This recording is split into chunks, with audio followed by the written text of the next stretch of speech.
Welcome to today's seminar of the SRC special. My name is Akihiro Iwashita, the SRC. Today's topic in foreign policy of China under the Russo-Ukrainian war. So we have a couple of seminars about the war, but today's we pay much more attention to the China's behavior under the war. Today we invite two distinguished specialists. One is Dr. Aleksandra Bērziņa-Čerenkova, the Riga, and also our SRC. And we also invite the distinguished researcher in Japan, Kyushu University, in Professor Chisako, Masuo. Today we really enjoy the talks, the two researchers on China and other things. So first, please, Una, please say your presentation. 40 minutes, you have time. Dear colleagues, I appreciate that on this lovely, lovely day, you have found time to come and talk about the issue of how China's foreign policy reacts to and adapts to the new environment after Russia's full-scale invasion in Ukraine 3+ years ago. And the way I wanted to approach this was, rather than give a kind of a lay of the land, I wanted to dive into a particular phrase that also has come up during our seminars here a couple of times. But this is something that we flagged and we've been hurting for a while to see what does this really mean, because the small phrase legitimate security concerns has really big implications for the way that China presents its vision of the global order. So today, please allow me to present some ongoing, I don't know if it's research, let's say it's just sort of a monitoring event that started off at the Indo-Pacific Conference at the University of Oxford a year ago or so, and is continuing now. And let me frame it today, given the place that we're in, also in terms of the implications for the Indo-Pacific, if you believe in the Indo-Pacific, that is. So let me give you a little bit of a background on this phrase. During the Xi Jinping, President of the People's Republic of China, was delivering a video keynote at the opening ceremony of the Boao Forum, and that was April 21, 2022. So very soon after full-scale invasion began.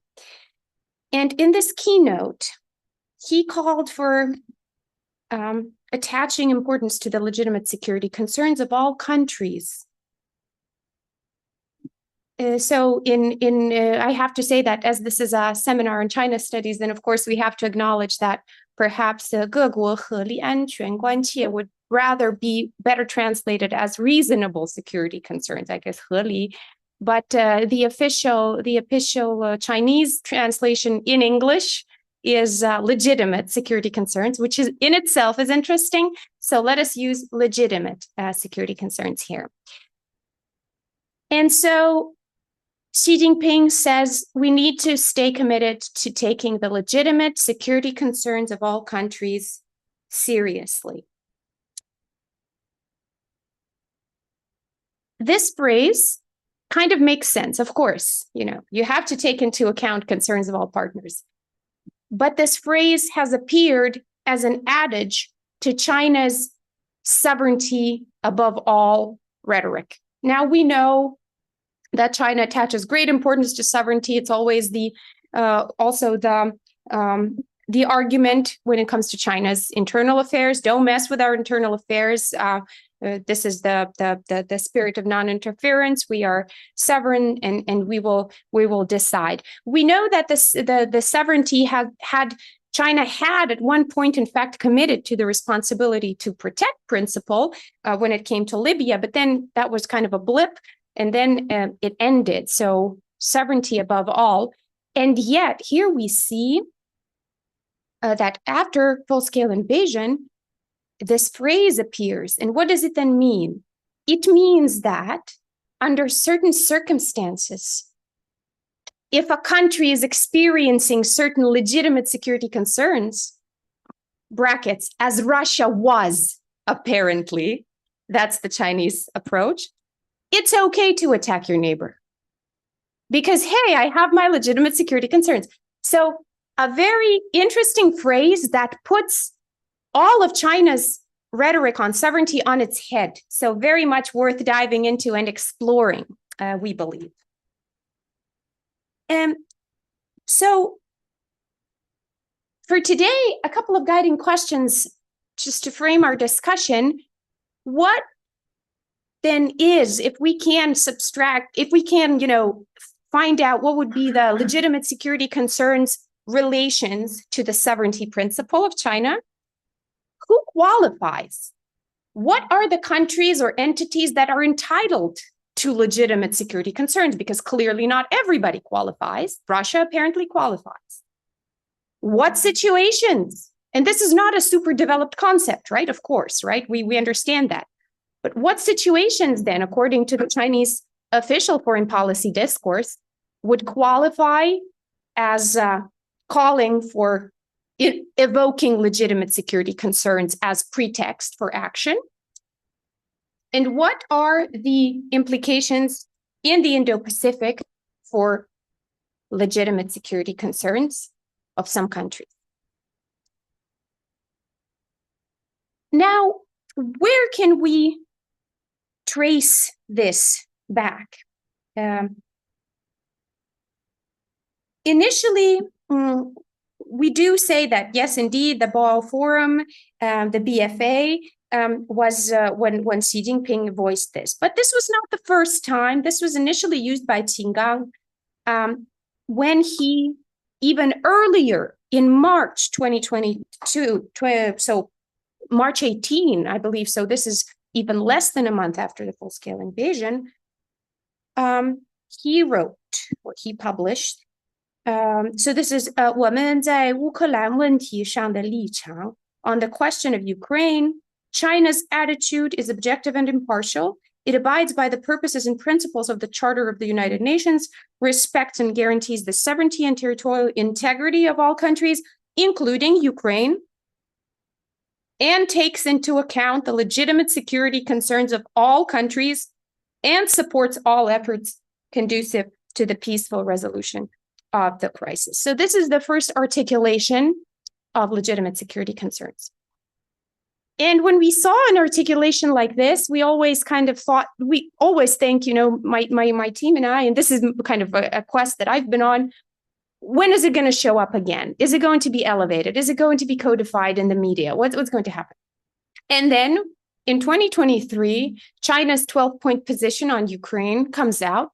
And lo and behold, legitimate security concerns are there yet again. So that sort of goes to show that this is in the language now. It is something that they're using in that context. Another interesting aspect of the legitimate security concerns is that it kind of is wed to the principle of indivisible security. 安全不可分割原则. So, and that, of course, is something that brings back to Russian political discourse also, for those of us who do comparisons. So sort of there's a security that cannot divide it. So, a security of one cannot be at the behest of another and things like that. Then the next question, of course, for any researcher and any watcher of Chinese foreign policy discourse is, what's next for this phrase? Is it going to go into some visionary or ideological documents or some multilateral platforms? Again, check.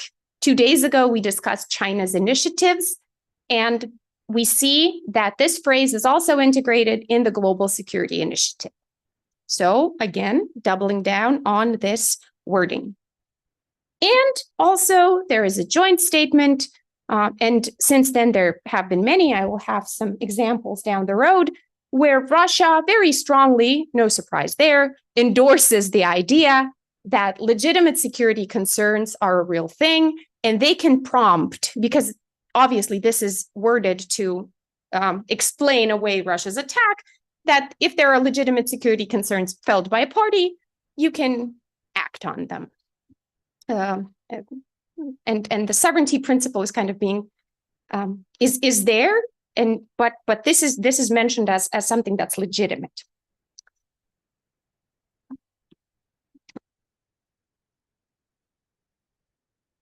Now, we know that when it comes to the story of China and sovereignty and the emphasis on sovereignty, it has a very long history. We know that this dates back to 1955, to the Bandung spirit, to Zhou Enlai here, and to the documents signed there. It also goes back to the China-India joint statements and meetings. So that is something that has also always been a cornerstone, sovereignty no matter what. And of course, we also know, as my next slide will show, that in fact, it has always been a bone of contention with the USSR, especially during the Brezhnev time. So, but now we have a new rhetoric coming out of China, which is elevating legitimate security concerns to match that of sovereignty. But I would say that, of course, we should not write articles in the New York Times claiming that LSE has overtaken sovereignty. That's just not the case.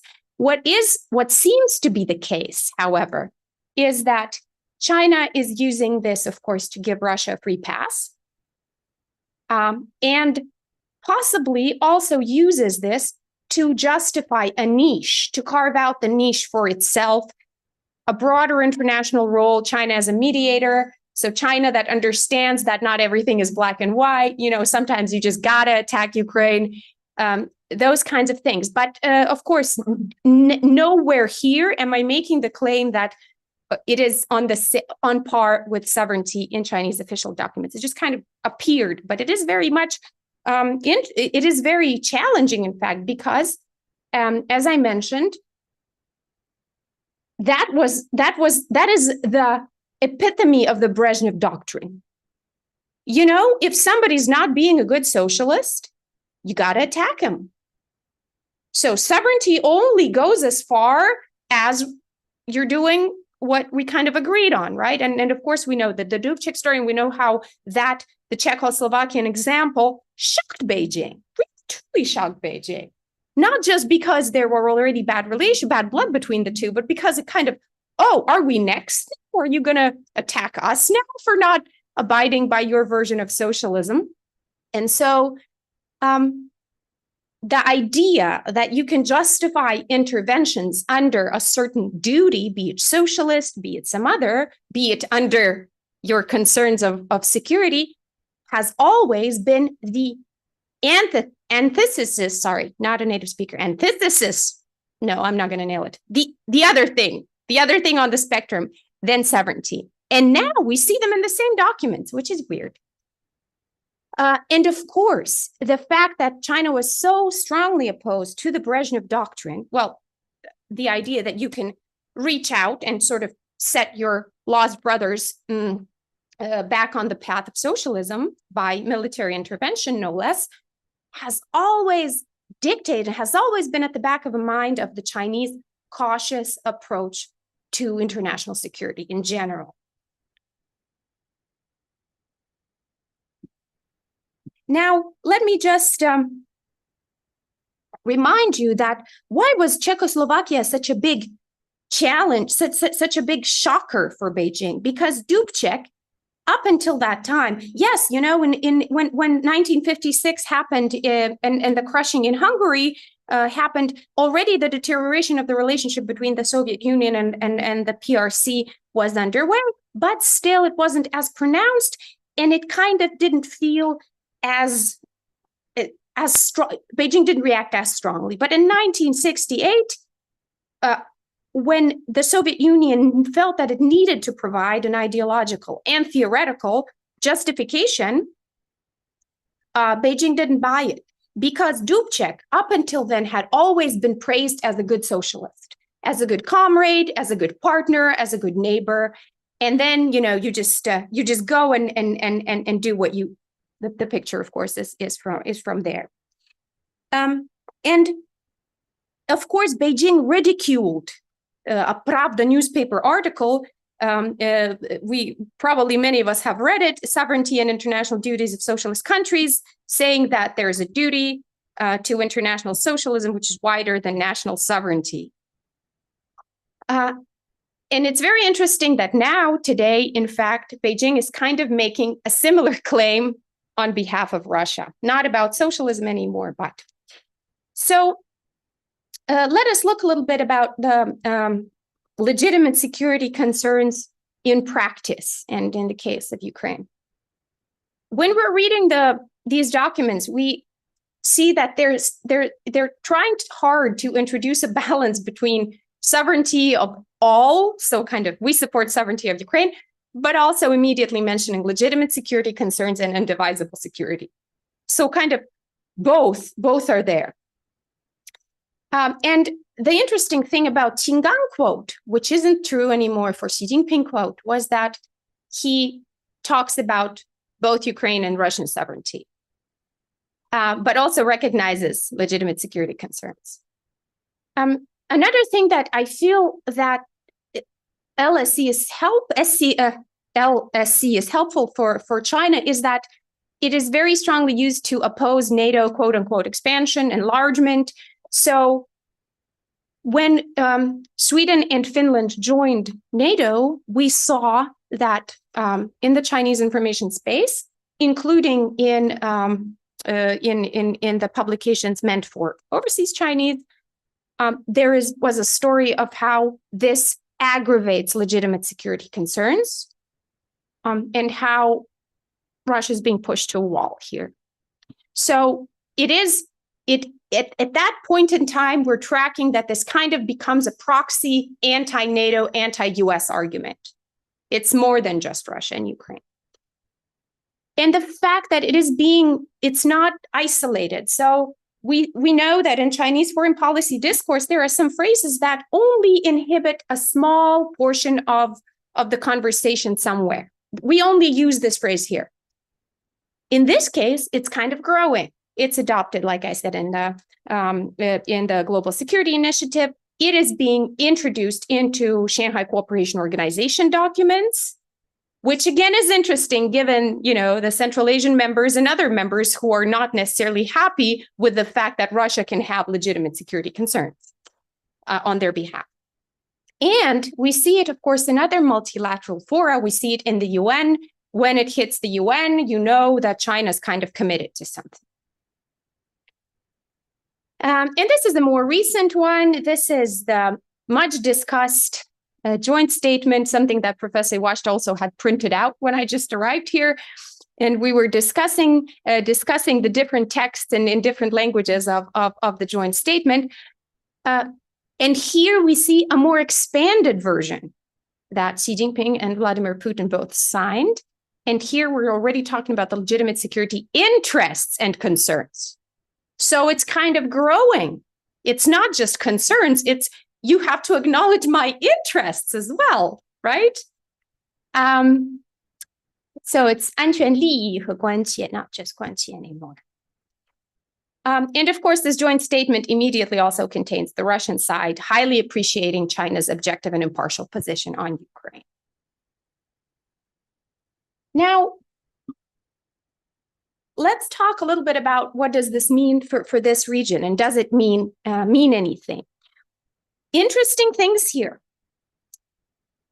The language of legitimate security concerns has not been applied to situations where China is involved. So we don't see documents where Xi Jinping says, you know what, we got some legitimate security concerns. I'm looking at you, India.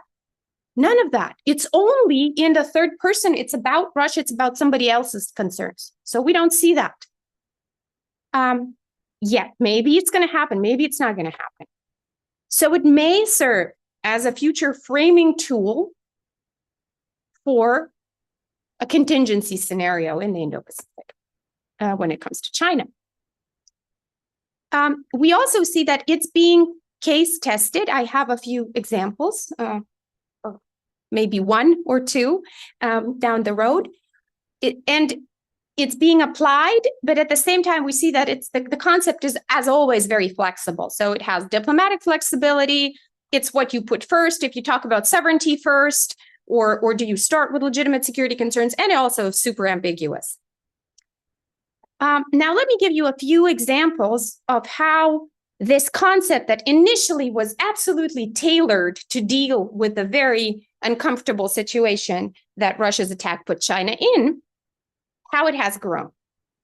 We see that legitimate security concerns had been used in documents pertaining to China-EU relationship, saying that, you know, Europe needs to respect legitimate security concerns of all partners.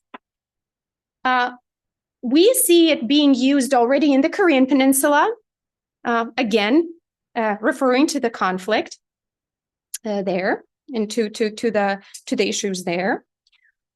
We see how it's being used in language when it comes to NATO, the Quad, and just US microlaterals. So, you know, you're increasing legitimate security concerns of other partners here. But we also see that there are some who can have it and some who can't. So if a country has a dispute against China, you're never going to see China refer to that country as having legitimate security concern, obviously.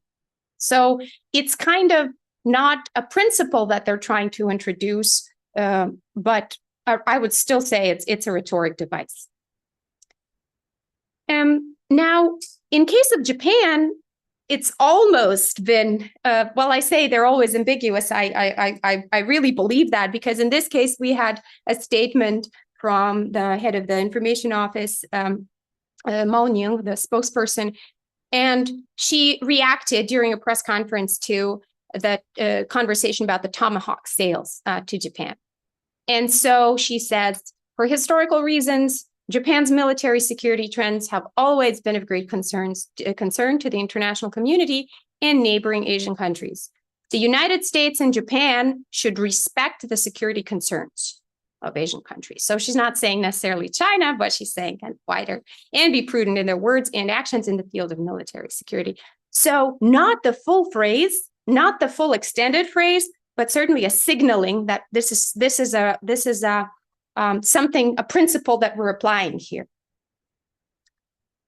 Now, the first question, of course, is just to tease you. It's obvious that we're not going to see, you know, China applying legitimate security concerns or allowing for this to be applied against China. For example, to say that China's actions in South China Sea are causing legitimate security concerns of the Philippines. That's not going to happen. So it is a selective concept and a selective device. Something that we're watching out for is it going to be institutionalized? Is it going to come up when, so it is already in the Global Security Initiative. It's like I said, it's being used in the UN. Is this going to be something that's being put as an alternative to the elusive rules-based order? Possibly, we don't know. And another thing that my international lawyer friends and colleagues who are much more practically and pragmatically minded than us discourse analysts ask is, are we going to see China apply LSC in its disputes, sort of pushing back against a decision, for example, on UNCLOS or something else? Let's see. Maybe you have already seen something. Now, we see that there are also some signs that this concept appears more, you can count it more, when China is endorsing Russian specifically narratives. For example, we know that in state-affiliated media, there has been support of the story that color revolutions are CIA operations. And in those same news stories, we have sort of reference to legitimate security concerns.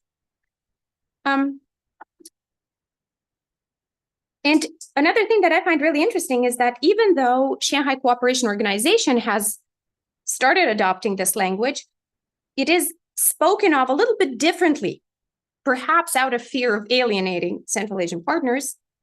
Xi Jinping frames it as a part of a common, comprehensive, cooperative, and sustainable concept of security, and that we need to address the legitimate security concerns of all parties. So it's almost like, don't worry, Kazakhstan, we got your back. If Russia gets too pushy.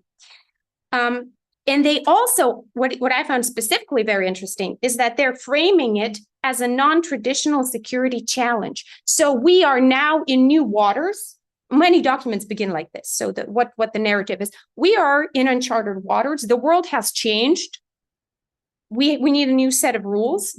And non-traditional security challenges require non-traditional security responses. So we see that this concept has risen to prominence after 20. So there is a direct link. Russia's invasion in Ukraine, full-scale invasion of 2022, triggered the use of this concept by China. Like, not a doubt in my mind. And we see it being used and spreading. Specifically in 2023, 2024, a little bit of a dip in 2025. We see that it's not being used as equal to sovereignty, but we see it as a kind of a balancing factor when you need to explain someone's behavior. We see it as ambiguous, and we believe that it will appear closer to home, so the Indo-Pacific impact can be unfolding. We have to watch the emerging uses, and something that my team is doing, we're flagging them as well. So that's my talk for today. And in terms of just the questions of discussion, I wanted to throw out another idea that some colleagues have given in reaction to this research, is that this could also have a deterring role. So in a sense, China doesn't necessarily believe in this concept, doesn't believe that it justifies a breach of international order, but it's using it as a deterrent to calm those who kind of, you're being heard. I don't know if I buy that. I just see more a wider application than before. But one particular aspect that I really agree with out of the feedback is that this potentially does leave the door open for enforcement of this concept. So if you all agree that there have been these concerns, what are you going to do? How are you, maybe you're going to have to enforce it, but it can also just die. And another thing that also came from a professor that was giving me feedback was that this is about the United States. So the critique that I received was that you're looking at this as a China-Russia story. For China, this is the long game. This is, in fact, much wider than wanting to justify the war in Ukraine. And this comes back to the Indo-Pacific at the end of the day, where kind of the competition, the strategic competition with the United States happened. I actually think it's a good point. So thank you. And I'm very open to your suggestions and your opinions. And Professor, I try to keep it under 30 minutes to give you time. Hi, I am Chisako Masuo from Kyushu University. I'm sorry I didn't prepare slides. I wasn't sure how this meeting is going to be organized, and I received Una's presentation about 1 hour ago, so I didn't know that she had one. Professor Iwashita has asked me to overview the current status of Chinese diplomacy. So that's what I'm going to do. And I hope I can make it as short as possible and leave more time for the discussion. So how is China doing in terms of diplomacy? As Una has pointed out, I have to say that what China is doing right now is to form a new anti-US united front. So that's the most important job for Chinese diplomats. And because I believe that Xi Jinping has been threatened by the United States. Actually, there are many Chinese who love President Trump. He's very popular in China because people think that he's the only man who can go against Xi Jinping. So that's the situation in China. And for this purpose, China is trying to build more friends internationally and try to make a quasi alliance against the United States. And so, of course, China's biggest friend is Russia, for sure, unfortunately. But China is also eyeing at Southeast Asia, and Xi Jinping has just traveled to Kazakhstan to attend China Central Asian Summit. And also, China is also approaching to many island countries in the Pacific and also Indian Ocean, and also Africa and Latin America. So China is trying to approach to the global south. And even though China insists that it has a non-alignment policy, I believe it's almost becoming close to alliance policy.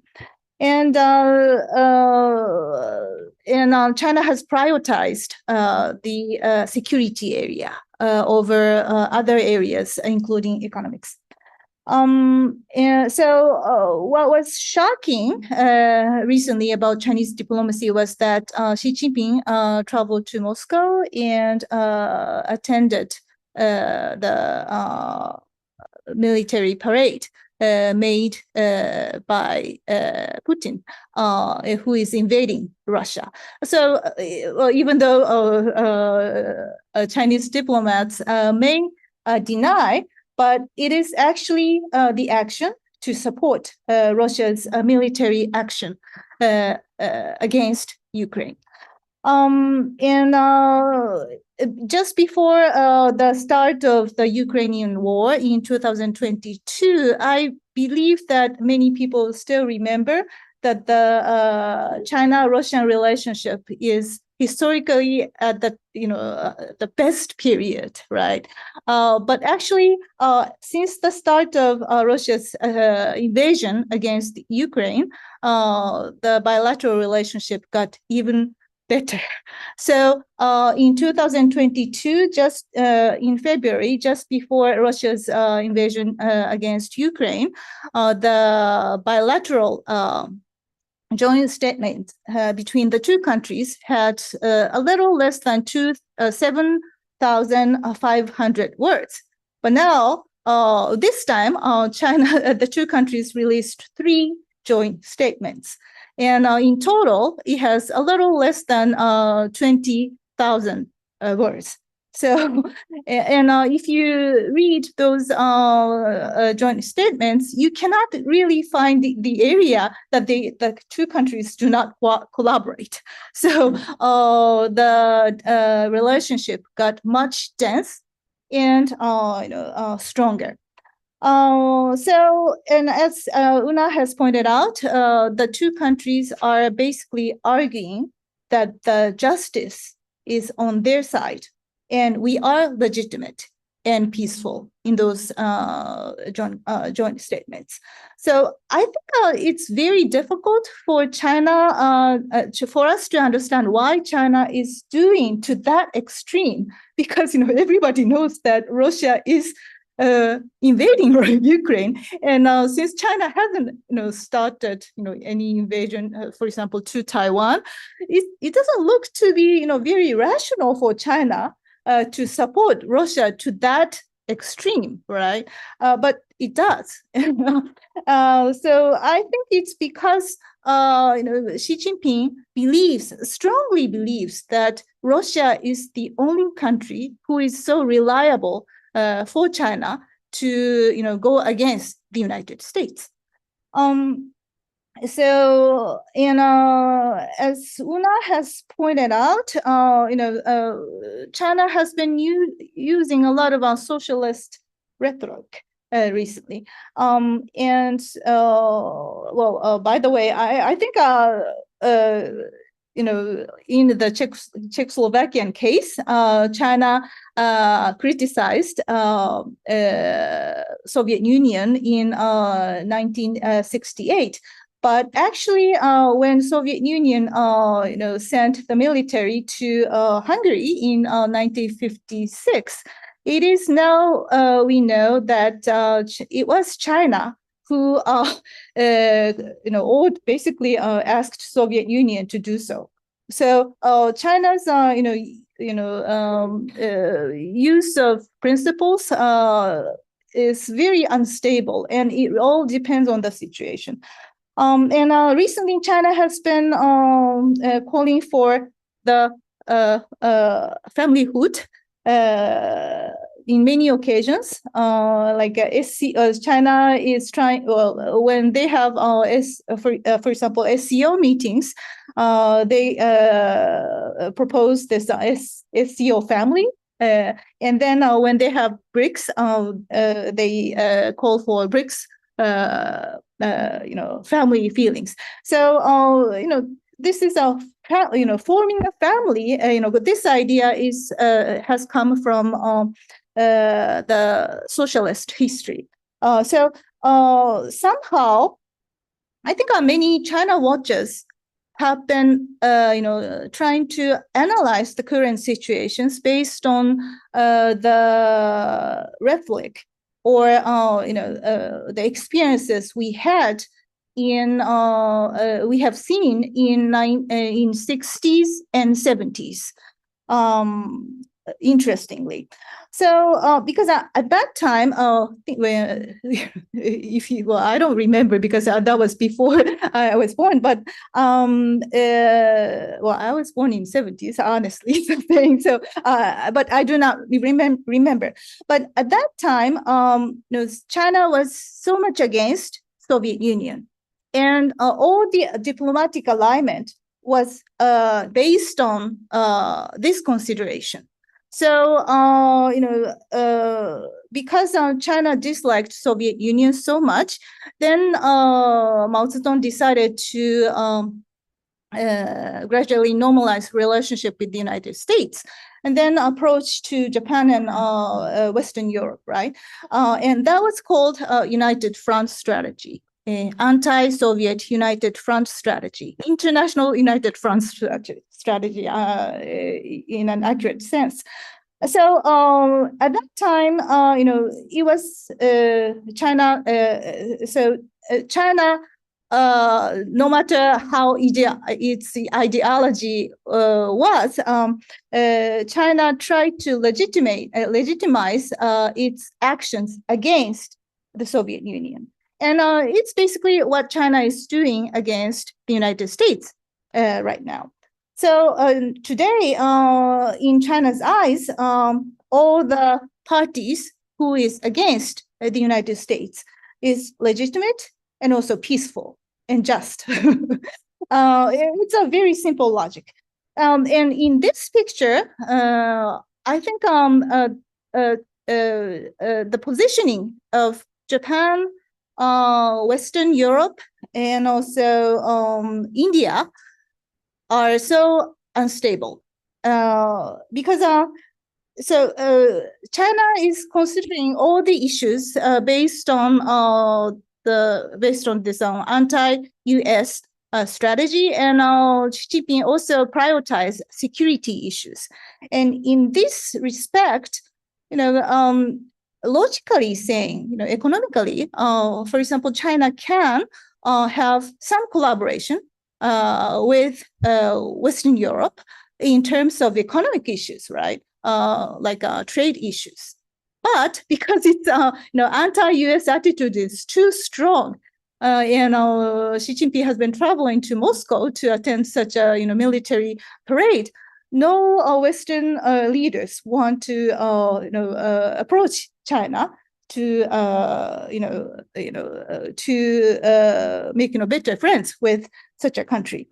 And I think, well, in my eyes, it's been very unfortunate for China because probably, somehow after the COVID-19, the international situations has been so unstable, and we don't have, such rational reasons to go against each other. But because Xi Jinping, I think he has a tendency to go against the top leader of another world, and he cannot make trusted relationship between the American side with the American side. He's sticking with such a antagonistic American policy. And in my understanding, China's relationship with Japan is going to be a scapegoat in this picture. It is already announced that the parade China is going to conduct on September 3rd will be participated by Putin. Recently, if you follow China's narratives, China has been, criticizing the San Francisco Treaty system very much. That was the unilateral peace established by the United Nations, United States, in China's eyes, understanding. And China has been claiming that the legitimate interests and concerns of China and Russia, who also won the war against Japan,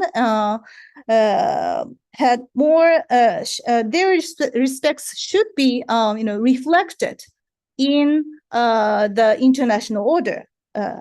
That's their understanding. So that means, China now currently believes, and also China recently believes that the San Francisco Treaty system should be reestablished by those countries, about those two countries.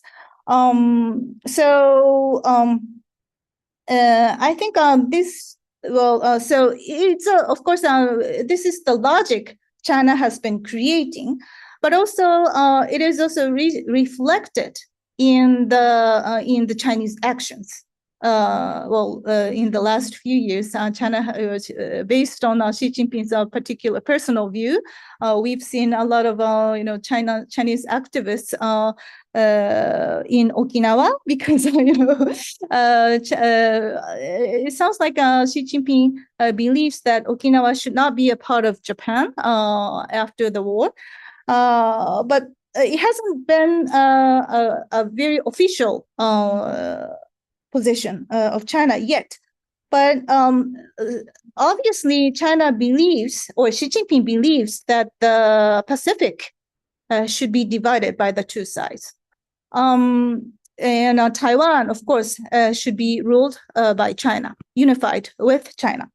So recently, we have seen two aircraft carriers in the near Minami Torishima Island and Okino Torishima Island, and that's something I have been concerning about because last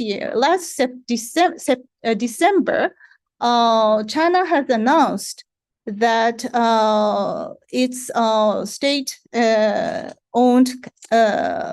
company is going to start the exploitation of mangan nodule near the high seas of near Minami Torishima Island. And it's very deep. It's like with more than 5,000 meter deep. But China has also got the acknowledgement from the International Seabed Authority. By the way, U.S., the United States cannot apply such a mining interest because it is out of UNCLOS international order. But if you look at that area, it's right between Hawaii and Taiwan. So there is there is also a rumor that China has been planning to dispatch the PLA escort vessels to that mining activities. So from the very beginning, this seemingly economic issue has been quite securitized. It is some people say that PLA is going to collect very detailed data on that part of the sea. Probably in preparation for the submarine warfare. I think the two aircraft carriers we have seen in the nearby water indicate that China is trying to push the front line toward the U.S. side. Because if it is too close to the Taiwan, then China will be, much afraid of the situation. So China wants to push it. And also, in February this year, China's had the first military drill near Australia, and in parallel to that, China has been approaching some Pacific Island countries to agree with the mining agreement with China. And I think it will be packaged with the PLA again.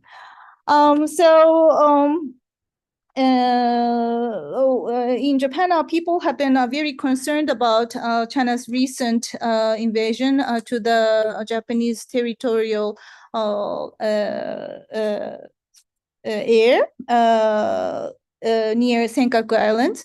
But things are getting much worse and much rapid pace. So China is trying to, what is China eyeing today is to modify the international order, or at least the regional order, in a more advantageous way to its security, and hopefully to its economy as well. And since the United States is so unreliable, we have so many reasons to be concerned about. So in the end, I would like to point out another issue. Overall, the uncertainty of international order or regional order is increasing. And I can also say that China's diplomatic direction, as I have mentioned by now, is not going to be changed in the near future as long as Xi Jinping is in power. However, there is also a question about this sustainability, because there are many, information coming from China, so that some experts have been quite skeptical about the sustainability of China's economic, activities. Recently, I've also heard that Italian petrochemical company, which is the which is a part of Sinopec, has closed its factory very secretly. I've heard that from a person whose family is in that company, so that's very sure. But that means the company was founded in 1933, and that's the central company that leads the petrochemical industry in Dongbei region, former Manchurian region. So that means the economy in Dongbei is in a very skeptical situation. And Chinese people have been criticizing the way of economic policy has been conducted under Xi Jinping. He wants to have innovation at a very advanced high tech, and putting so much subsidies to the strategically important industry and also companies such as BYD. But that makes the regular economy going not very smoothly, and there is a growing this unsatisfaction against the government because the government is not paying even salary to many of its workers. Unfortunately, China hasn't learned the lesson of Soviet Union. Soviet Union collapsed because of the economic issues. But in Chinese understanding, it's because Gorbachev who made the political reforms. So that's why Soviet has collapsed. But but we don't believe in that. The basic reason was the economy, right? That's the common thinking for us. But it is not shared with the Chinese leaders. And I wonder if Xi Jinping is going to repeat the same mistake. Thank you. Thank you so much, Masuo. Some very informative and stimulating discussion. Before opening the floor, I have one comment basically for Una, concerning the logical consistency of the legitimate security concerns. So if you can answer, could you tell me what is non-legitimate security concerns for China? This is the first very simple question. Second question is the legitimate security concerns. I think I don't know well the inside aspect, outside aspect. It means in territorial meaning or out territorial meaning. For example, for Russian context, the reason why China used these terms, it's kind of understandable because China said that Ukraine is a sovereignty country. China keep this line. On the other hand, China understands Russian concerns, supports that. So it's kind of legitimate security concerns only applicable in the out territory. It makes sense because Russia understands Russia because not, but also Ukraine sovereignty state. It's a very good explanation for both to keep good faith. But for China, usually as Masuo-san suggests, China says that it's kind of a Russian logic. This is a China territory. It would be China territory. So it's not legitimate security concerns. I think these are different logics. In Russia, it's the same. When Russia says something, Ukraine is a part of Russia. This is not the legitimate security concerns. But if expansion of NATO is critical for Russia, this is an explanation of legitimate security concerns. Which part is how balanced this discourse? I think that. So this is a point of Russia and China. For China, the Okinawa is a part of China. If so, it's not legitimate security concerns. Taiwan never be legitimate security concern because Taiwan is a clearly China issue. They are not security concerns. It's kind of the inside integral issue. So I think that this kind of logic is very nuanced. So could you more elaborate kind of it's applicable inside or the outside? This is very important we explain the situation for China because even in China's future behavior out territory, as Masuo suggests. So you now react in 5 minutes first, then the other open the floor in back. Thank you. Yes, you're absolutely right. There is no definition of what non-legitimate security concerns would look like. And this is we think alike, because this is a question I asked some Chinese colleagues during a seminar. And the response that I received was, hey, but, the Western system is hypocritical. We come up with something and you're immediately saying it's hypocritical. Look at the Western system. So I never got a response beyond the response that the existing order is also bad, so we can also be hypocritical. I guess that was the argument. But of course, we understand that this is meant as something that doesn't, the concerns that push against the existing order. I think that's a great point when it comes to the applicability sort of domestically. If you're claiming a territory, you're not going to use this. Absolutely correct. We see that it's not being used, for Taiwan, and China doesn't apply this to its own conflicts and its own issues either. But something that we're on the lookout for is it might appear to when it comes to AUKUS and Quad in the region. I think it's going to be used if it hasn't been used yet.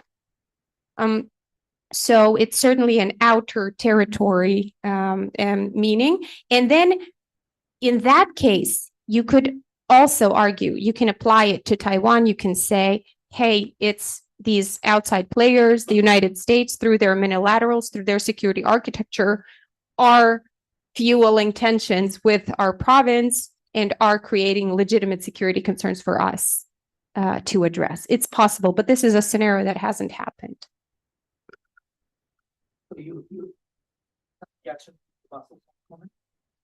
Yes, first of all, thank you very much for a very rich presentation and for many interesting facts. And closing down of the plant in Dongbei is an absolute data point that goes to show. And I understand there's also a strong migration from the region to more central and coastal regions, which comes kind of supports this.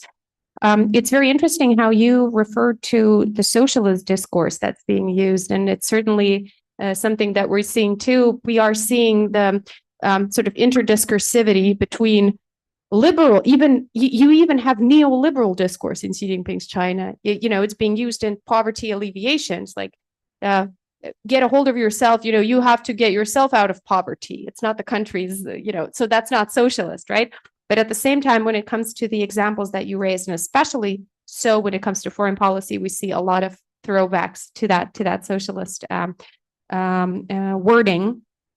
But when it comes to the family, I would also argue that it has a little bit of the Confucian vibe that Xi Jinping has been introducing in the recent years as well. And I wonder if you could explain a little bit more what you meant when you said that China's relationship, when it comes to China's relationship with Japan is going to be a scapegoat. Could you please elaborate on what scenario did you have in mind? Thank you. Masuo, 1-2 minutes, please. Thank you very much, Una, for your very interesting question. So, how, in my understanding, how is China going to make Japan as a scapegoat? If you grasp a certain pattern of Chinese external activities, even though it's been so clear that Xi Jinping has a very antagonistic view against the United States, but still it understands that the U.S. is the leader of another world. So that means, and in my understanding, China's authoritarian regime also tries to respect another, the top leaders of other families. That means even though Xi Jinping hates President Trump, but still he has some respect to him. So far, China has criticized many of his subordinates, or if you think about Joe Biden administration, he has criticized many of Biden's high officials, but China never criticized the top leader. Similarly, when China grows antagonistic view against the United States, in terms of the foreign relations, it will be Japan and Taiwan, or possibly South Korea, that China attacks the most. So when as the China's anti-US view grow, its action will be reflected to China's behavior against Japan or Taiwan. That's my speculation. I have two questions to Una. The concept of legitimate security concerns was not invented by China and Russia. During the Cold War, Americans said that they had legitimate security concerns in the Caribbean Sea. Now Western diplomats say that Israel has legitimate security concern in Gaza, and Iranian nuclear program raises legitimate security concerns, and so on. So I think China and Russia imitate or mimic such Western discourse. So do you know whether China criticizes such Western use of the concept of legitimate security concerns? And what do you yourself think whether this concept of legitimate security concerns has any legitimacy and usefulness in international politics and international law? Please, now, one-to-one question. Okay, we have time. Yes, thank you, Professor. That is, you're absolutely right. Indeed, we see that being used. It comes back to the Cold War, but in different formulations, right? Sometimes just security concerns, sometimes other. So the wording fluctuates. So not a set sort of phrase to the extent that China has institutionalized it and has streamlined it through the documents on these different levels. So I would see that's where I see the difference. And to your point that China and Russia imitate and mimic the Western discourse, it's absolutely true also when it comes to other phrases, to other joint considerations that appear in those documents. So certainly there is always a reaction. Even we discussed how the Global Civilization Initiative is in fact a reaction to Huntington, right? So even such a thing that speaks about civilization. But I think that's also because maybe it's not always just an imitation, but it's because it is always a discussion. It is always a dialogue. We always react on an existing debate. So I think in many cases they take these phrases and they turn them around. We know that democracy is one of the is one of the words that has been repurposed to argue Russian and Chinese supremacy as well, and is one of the socialist core values of Xi Jinping. So certainly there is an aspect to this. I don't think it is, and this is pure, I cannot prove this, but I feel like here the point is not to maybe mimic or overtake, but maybe this was something that was there. China had to reach for something to, like Professor pointed out, to sort of support Russia in this situation, or rather, not fully, but signal that it understands. And this concept was already there. It had been used for so many years by different players. So they reached out and then they centralized it, as one should. So in a sense, it's a different level. Now, your question, does China criticize the Western use? I don't, it's something I will check. I will check later. I haven't come across it, but that is a question I haven't asked. So it's possible. Thank you for the question. Do I think that this concept has any legitimacy? Certainly, I'm not a legal scholar, so we know that we use many concepts such as the rules-based international order and the global south and other concepts that don't necessarily have legitimacy. We still use them or are not, overarching. But the usefulness only comes, if it is actor agnostic, if it can be applied to any one actor, if there's a definition of what such legitimate security concerns constitute, what illegitimate security concerns constitute, and what does the protocol then, what is it then how to solve this? That's the only way. Currently, it's a rhetoric device that helps the agenda. I think the legitimacy is a very heavy word in juridical issues. So the kind of reasonable, it's a kind of understandable each other, but in the legitimacy, it's a kind of very powerful and justice and something.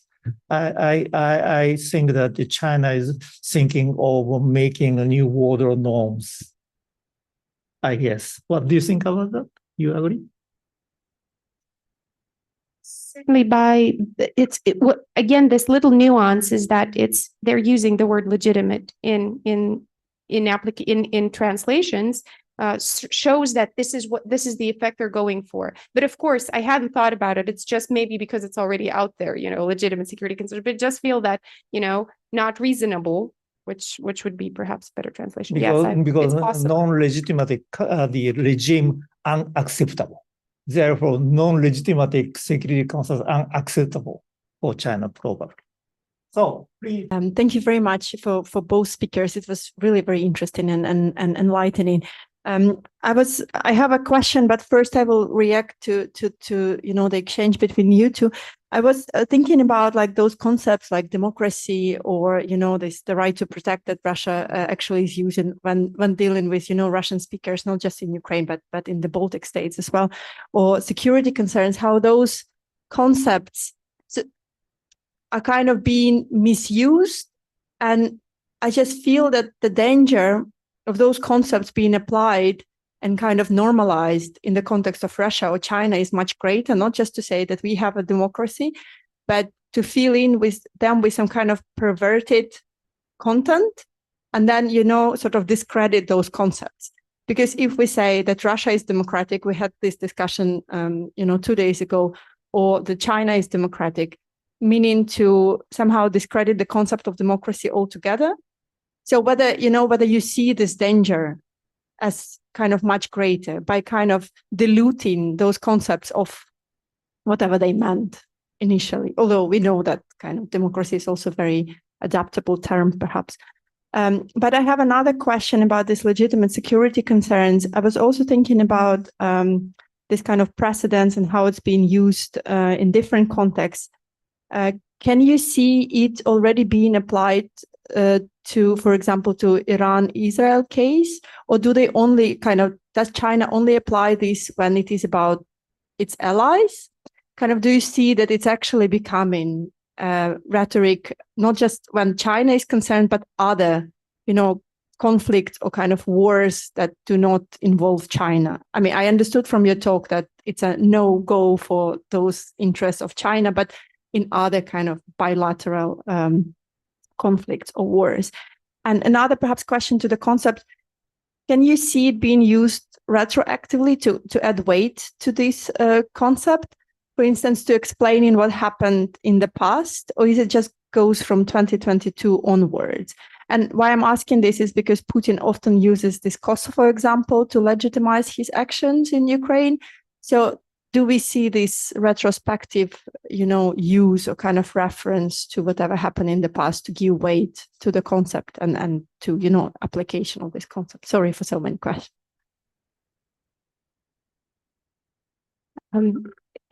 First of all, yes, this is always the trade-off, the diluting of the concepts. But I would say that the way we approach this, and that's also a debate within the EU, and I'm sure you're, even though not technically from the EU, but you're surrounded by the EU, so you probably weren't able to escape the debate anyway. That there is a battle of narratives where certain concepts are being contested, and not just by China or Russia, but also by MAGA, by and even concepts that are apolitical are being contested. That is the situation that we're in. There's a battle of narratives. That's normal, but there are criteria you have to match to call yourself a democracy. And the way we see it, you have to have checks and balances, you have to have a free press, you have to have some sort of civil society, you have to have some sort of, respect for human rights, etc. So this is, and if these criteria don't match, then it's something else, but not a democracy. Not a liberal plural democracy. So I would say that if we argue it from that perspective, then we don't necessarily risk diluting the concepts, but there has to be a response, to certain claims that can be refuted. Now, is China applying to Iran, Israel? I haven't actually.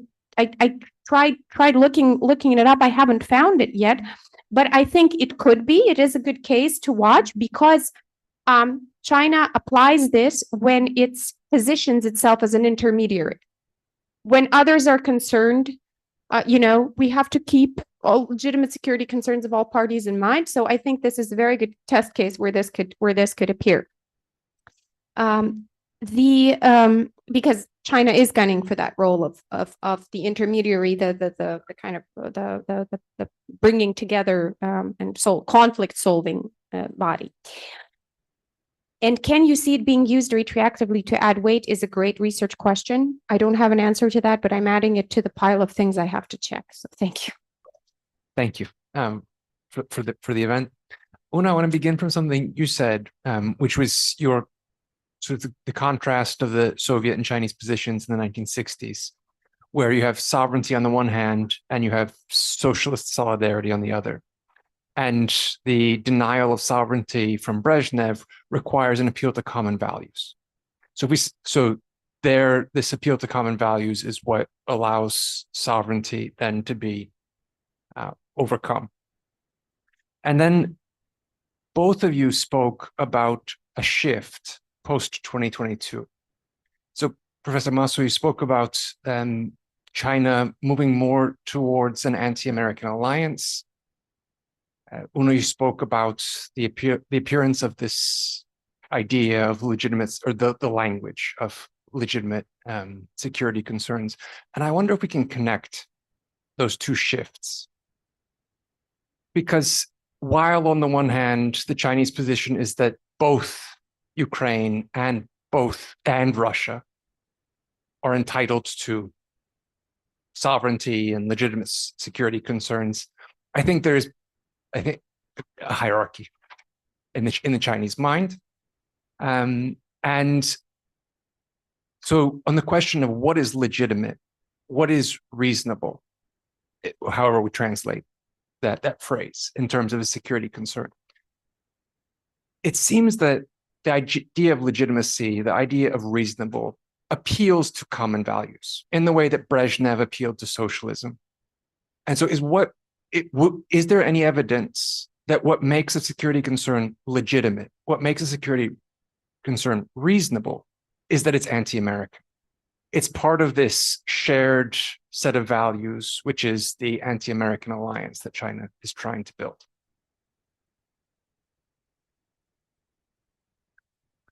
Never bait a historian with a historical parallel. I walked right into that one. But thank you. Yes, I have to say it is something that I really see that there is this, what legitimizes action is that somebody has broken a contract, almost. You were supposed to be on a given side, whether on the side of socialism or on the side of anti-Americanism, and you suddenly decided to switch sides. I thought you were cool, right? And this is where we have to react, we have to act, because it's possible that this was stolen by someone, this was inflicted by someone else, this is a color revolution. So in that sense, certainly, it does go back to something that we shared some values, and now you're doing something differently. You can't do that. That's against the rules. So just like we can connect China's ideological proposal, and we can say that in the 21st century, it's much more loose, it's much more global, it's much more, just don't do it the Western way, but do it your way, rather than do it the socialist way. We can connect it with what you used as your example, that yes, indeed, Brezhnev appealed to socialism, whereas China today appeals to don't follow this path, the US-led path, it's unfair. Follow the path of multilateralism, rather. And in fact, then that could answer that illegitimate security concerns would be when you're turning against someone who's on your side, who shares your values, and you're still turning against them. But if they have breached a contract that you perceive exists, then it's probably okay. I just off the top of my head. Concerning the China-Russian relations, I have to say something, because the 50s are still not clear in Soviet attitude toward Russia in international norms. But because the 60s, late 60s, completely different, because I work in border negotiations, the kind of negotiation for demarcation on the Amur-Usuri rivers. Russia, Soviet Union recognized kind of international norm in liaison with the Afghan-Tajik borders, but it's kind of main channel norms in kind of Tarbeg principle applied. But Russia, Soviet Union did not recognize this principle toward Russia and China. So this is a very shameful China. So as you know, China was a champion and the power center of Asian sphere. But the Soviet Union, even in the 19th century, Russia really looked down the China. So it means that China, the very, very ashamed for the non-equality of sovereignty. Because the UN charters, international, we not only for respect for the sovereignty, as rather in equality of sovereignties. So China, I think, that really face challenge about this equality of sovereignty posed by Soviet Union. I think this is a starting point of the issue, but at this point is Masuo-san know much about China's feelings, please. Thank you so much. I think I'm also learning a lot, and this panel has been very inspiring to me as well. Yeah, so we are looking at this current situation, but at the same time, we are trying to decipher the current situation based on our learnings from the past, right? It is, China has been criticizing the Soviet Union's actions against China, but also China has criticized a lot about the United States' legitimate actions against many countries, especially toward the developing world. And when China criticized them, they usually use the word unilateralism conducted by the big powers. So I think that's the word often used by the Chinese side. However, China's understanding on the international order is also pretty much based on the power base. It is power-based realism. When I talk, well, I've been studying maritime studies, and I have talked with many Chinese experts on their understanding on the international law, because when we try to understand the maritime issues, UNCLOS has been so important. But usually, what they say about the international law is that it is something made by the big powers. Yeah. And their understanding is that once you become the superpower of the world in that era, then you can do the same. That's Chinese understanding. Even though when they try to approach and develop a global South, they chant for equality. However, their understanding on the international order is quite hierarchical, as you have mentioned.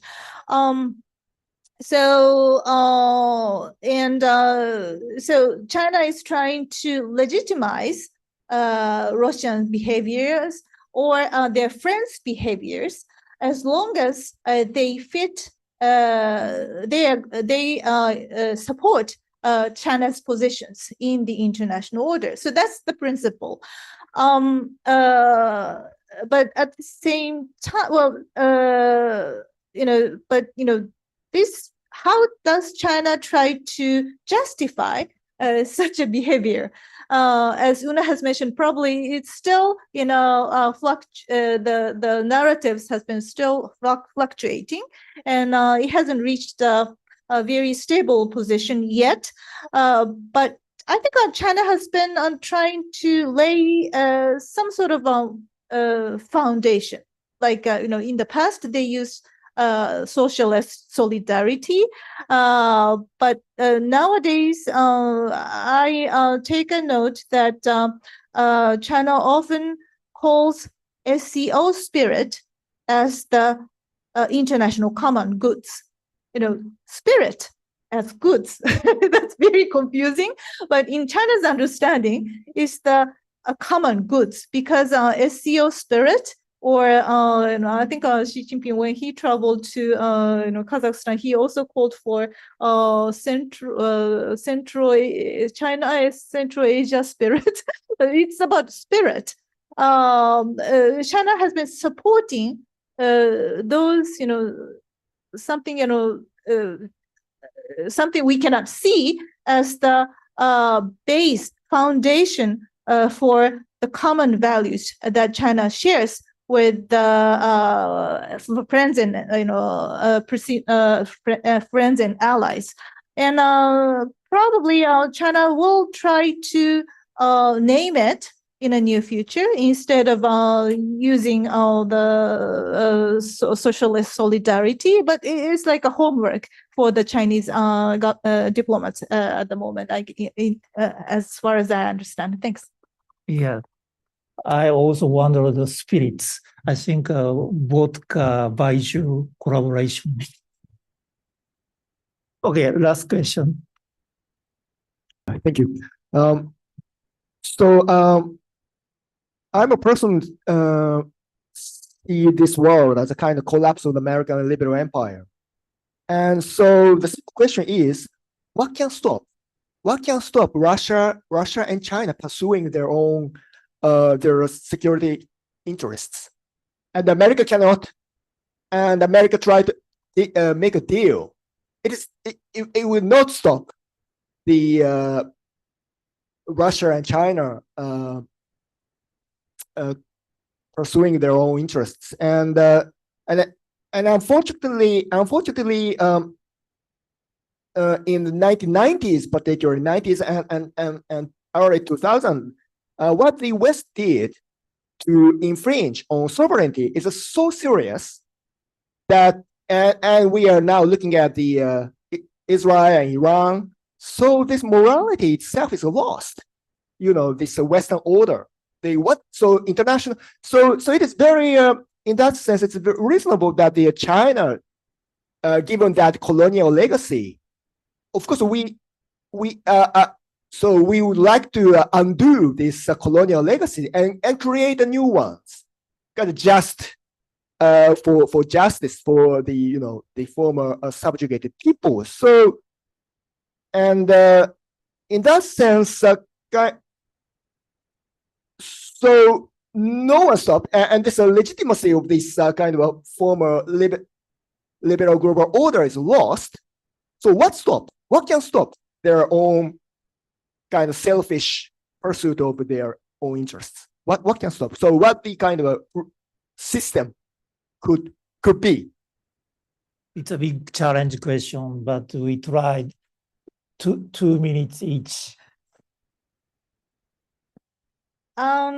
My dissertation was about how China abandoned the socialist solidarity. And based on that experience, when China did that in the early time of openings and reforms, that was China-Vietnam War that revealed that there is no socialist solidarity. Because based on the situation at that time, China was approaching to the United States so much.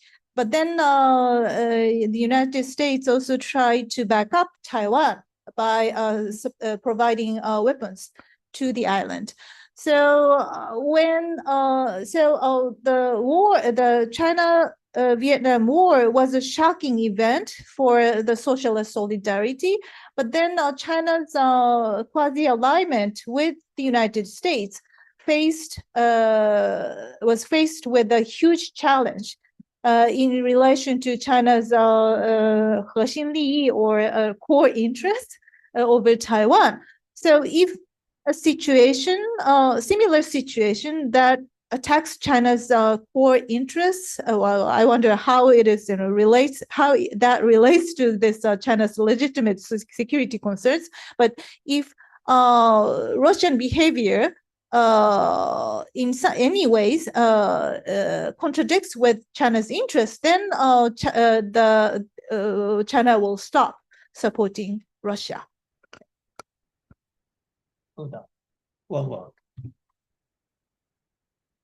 I think that under a vacuum that the U.S.'s changing approach to its role in the international order, for better or for worse, I think what can stop China and Russia, or China or Russia, pursuing their security interests are calculations and considerations of the third parties. The decisions, the agency, the local agency that countries make, and I think we saw that when Belt and Road Initiative unfolded.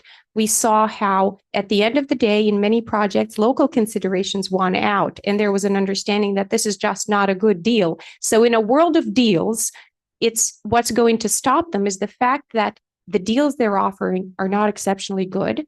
But I have a second part. That's my reading, at least. But my second point goes to, and this is certainly going to be a contested response and a very ideological one, and certainly a very subjective one. So I realize my bias.